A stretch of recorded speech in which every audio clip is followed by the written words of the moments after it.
The last thing I remember before the room spun out of control was Rafa's laugh, low, teasing, dangerously warm. His fingers brushed mine, sending a shock of heat through my skin as he dared me to stop pretending. And just like that, 15 years of marriage to Ethan dissolved in the heat of a single reckless moment. Before we dove deeper into this mess, I paused to thank you, my sweet souls, for being here. To my new followers, welcome to the chaos. To my returning ones, your unwavering support is my lifeline. If you haven't subscribed yet, do it now. This story is raw, real, and completely fueled by you. Drop a heartbreak emoji in the comments if you're ready for this ride. My name is Juanita Carter, a 40-year-old preschool teacher from suburban Ohio. My life was supposed to be simple. Married to Ethan, a loyal yet distracted accountant, and a stepmom to his 2 teens. But then there's Raphael, my 35-year-old stepbrother, technically, since our parents married 5 years ago. We weren't raised together, and I never thought much of him until he became a magnetic presence in my life. Always just there, a freelance photographer with a smirk that made even my morning coffee feel like a sin. It was Thanksgiving, and Ethan was stuck at work, client emergency, as usual. Raphael stayed behind, offering to help me clean up after dinner. The house smelled of turkey, high hopes, and regret. I was already tipsy when he offered me a bottle of Malibu. Just one glass, I said, lying through my teeth. We sat on the couch, scrolling through old family photos, laughing about our parents' geriatric romance. I laughed too loudly, too freely, the alcohol loosening my grip on reality. And then he suggested a game, truth or drink. The rules were simple. Ask a question, refuse to answer, and take a shot. Truth, I said smugly, feeling the buzz of the alcohol in my veins. Ever cheated on someone? He leaned in closer. Yes, he said. Your turn. Ever wanted to? I asked, the tequila burning down my throat as I took the shot instead of answering. By the 3rd round, the questions turned dangerous. Truth, he said, his voice low and dangerous, his knee grazing mine. Ever think about me differently? I didn't answer. I just took the shot. By midnight, the questions had become lethal, each one cutting deeper, digging into things we had never said aloud. Truth, he whispered, his breath hot against my ear, his knee brushing mine again. If Ethan walked in right now, would you stop? The room froze. My wedding ring felt like a shackle, heavy and suffocating. I don't know who moved first. His hands were in my hair, my back pressed against the couch. It wasn't love, not exactly. It wasn't lust either. It was ruin. We didn't speak afterward. He left without another word. I scrubbed my skin raw in the shower, trying to wash away the feeling of his hands, his mouth. But I couldn't. Then my phone buzzed. Raphael, this stays between us, the text said, as if secrets could ever stay buried. But secrets are like gasoline, and I was already on fire. The morning after tasted like ash. Ethan's side of the bed was still cold, his overnight bag untouched. A work trip. He'd texted me back. Tomorrow. I felt a wave of relief, quickly curdling into guilt. I stared at the ceiling, replaying everything. The touch of Raphael's hands, the way he whispered my name like it was a curse. My body still hummed with betrayal, a sickening electricity I couldn't scrub away. For 3 days, Raphael didn't call, didn't text. The only trace of him was a half-empty tequila bottle on my counter. I threw it away, then fished it out, paranoid that Ethan would notice it was gone. On the 4th day, my mom called. Rafi's coming over Sunday, she chirped. Bring the kids. I froze. Can't. Ethan's got a thing. I lied. Ethan's always got a thing, she sighed. You're too patient, Mija. I hung up, irritated and anxious. Sunday came, and Ethan was outside grilling burgers in the backyard while our stepkids, Lily and Noah, bickered over the Xbox. I chopped lettuce, try and keep my hands steady. Be normal. Then the doorbell rang. Raphael stood there, sunglasses hiding his eyes, a 6-pack in hand. Family bonding, he said flatly. I stepped aside, brushing past him, and felt the heat of his body against mine. Do not, I whispered, but it didn't stop him. He lingered too close, his breath warm on my neck. "You started this," he murmured, and I could barely breathe. Ethan called from the backyard. "Burgers are up, babe." Dinner was a minefield. Raphael joked with the kids, ruffling Noah's hair.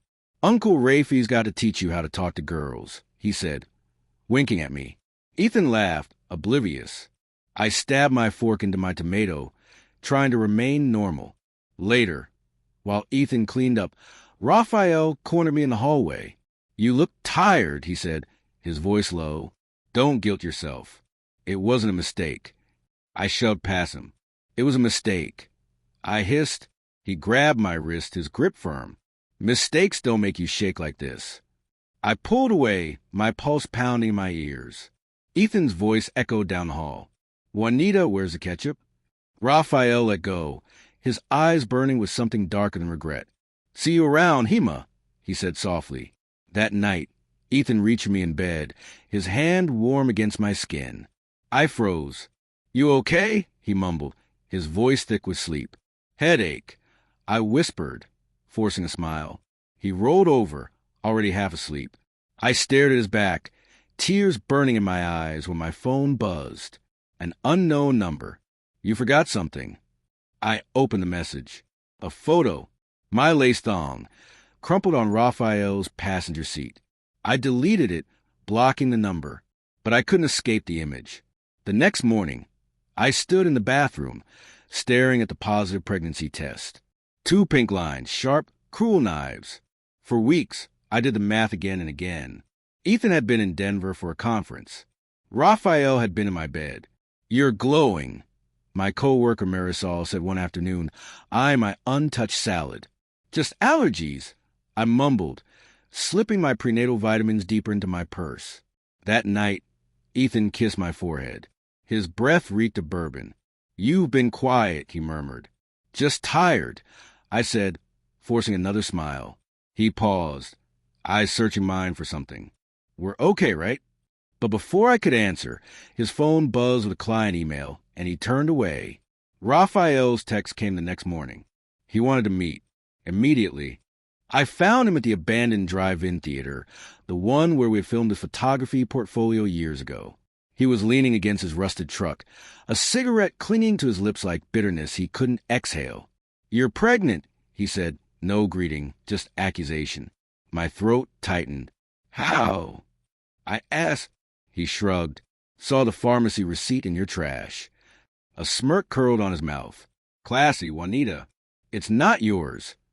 He laughed, cold and sharp as broken glass. "Ethan's been gone half the month. You think he's that dumb?" He took a step toward me, the air between us tightening. "Get rid of it." "Or what?" "Or I tell Ethan everything. Starting with the thong. He's been sleeping next to." I slapped him. Hard. He caught my wrist, fury blazing in his eyes. "You think I wanted this? You think I don't have my own shit to lose?" And for the first time I saw it, not arrogance, not desire, but fear. Clara, his fiancée, 6 months pregnant, glowing all over his curated Instagram feed with pastel filters and picture-perfect captions. His perfect life. That weekend, our backyard was dressed in pink and laughter for Lily's 16th birthday. Balloons floated, a taco truck hummed, kids splashed in the pool. The illusion of normalcy, weaponized. Raphael arrived with Clara, her belly round beneath a sunflower dress. She hugged me like nothing had ever happened. "Family photo later?" she beamed. I nodded, stomach churning. Ethan handed me a margarita. "You've been off," he said gently. "Talk to me?" Now I thought, tell him now. But Raphael's voice slid into the moment. "Need help with the cake, sis?" In the kitchen, he cornered me. The air gone cold. "Clinic. Tuesday. Booked. I need time." "You don't get time," he snapped, gripping the counter so hard his knuckles turned white. "You think I'd choose you over her?" Clara walked in, glowing. "Everything okay?" "Fine," I choked. "Just heartburn." Later, I found Ethan in our room, sitting on the edge of the bed, holding something I'd hidden so carefully, an ultrasound slip from my journal. His face was carved from stone. "Who is he?" he asked, his voice quiet and lethal. I reached for the paper, but he crushed it in his fist. "You're pregnant," he hissed. "And it's not mine. It's not what you think." "Who is he?" I could have lied. Blamed someone, anyone, a nameless stranger, a mistake. But his eyes were wide, shattered, begging for something I couldn't give. "Raphael," I whispered. He staggered back like I had stabbed him. "Your stepbrother. It was one night. A mistake." "Mistake?" He laughed, wild, broken. "You think this is a sitcom? You ruined us." He stormed out. Tires screamed down the street. I called Raphael 7 times. On the 8th, he answered, "Ethan knows." Silence. Then, "I'm on my way." He arrived just as Ethan pulled back into the driveway. But Raphael hadn't come alone. Clara stood beside him, cheerful. "Family meeting," she joked, rubbing her belly. Ethan brushed past her like a storm, grabbing Raphael and slamming him into the wall. "You animal!" Clara screamed. "What's happening?" Raphael dodged Ethan's fist, blood blooming on his lip. "Juanita, tell them," he growled. "Tell them it's not mine." Ethan froze. You said it was him." Clara looked between us, her face unraveling. "It is him," I said. My voice cracked. "He threatened me. Said he'd tell you, if I didn't get rid of it." Clara's body curled inward, one hand on her belly. "Our baby is due in 2 months. You swore you'd changed." Raphael reached for her. "Clara, let's go." She ripped free. "Was it here?" Her voice dropped, shaking. "In this house." Ethan lunged again, knocking over a lamp. "You destroyed my family." The kids burst in. Lily screamed. Her phone was out, filming. "Dad, stop." Ethan froze, chest heaving, his world crumbling. Raphael wiped blood from his lip. Clara turned to me, face pale, eyes full of something worse than hate. "Keep your bastard," she said coldly. "But I'll make sure everyone knows what you are." They left. The silence after was unbearable. Ethan looked at the kids. "Pack your bags. We're leaving." I grabbed his sleeve. "Please, let's talk." He recoiled. "You don't get to beg." At midnight, the doorbell rang. A process server. Divorce papers. Then a notification. "Ethan Carter has posted a video." I clicked. Security footage. There I was, twisted with Raphael on the couch, lips locked, hands everywhere. The caption, "Meet Juanita Carter. Homewrecker. Sister." The comments flooded in like venom. "Disgusting. Slut. Hope your baby never finds out." My phone rang. "Mom." I didn't answer. The world didn't end with a bang. It ended with a whisper, a voicemail. Raphael's voice, frayed and hollow. "Meet me at the bridge. We need to finish this." I found him there, leaning over the same river where we'd once scattered our father's ashes. His hands trembled. "Clara's gone," he said. "She took the baby. She's filing for full custody." "Good," I said, numb. He turned, fury in his eyes. "Good? You think I deserve this?" "We both do." The wind howled through my coat. My belly had begun to show, no longer a secret, no longer something I could hide. "It's yours," I said. He laughed broken. "You expect me to care? You ruined my life. You ruined my family." "You could have said no," I said quietly. "So could you." He gripped my shoulders, shaking me. "Why didn't you just get rid of it?" I shoved him back. "Because it's the only thing I have left that's real." He stumbled, shoes slipping on the icy ledge. For a single heartbeat, our eyes locked.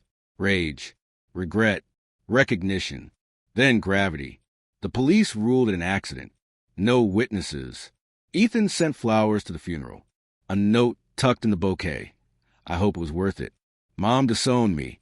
The baby came early, a girl. She had Raphael's eyes. I named her Grace. 2 years later, the YouTube comments still haunt me. "Karma's a bitch. Should have jumped too." But Grace laughs when I sing.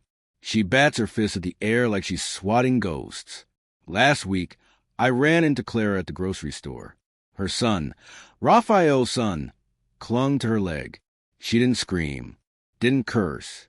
He loved you, she said quietly, in his broken way.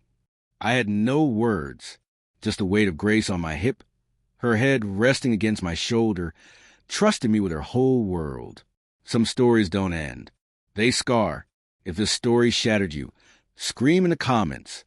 Tell me who you hated most, who you pitied, what you would have done. And if you've been here since the beginning, you're family now. Hit subscribe. The next story, it's darker. Stay wild. Stay hurting. Stay human.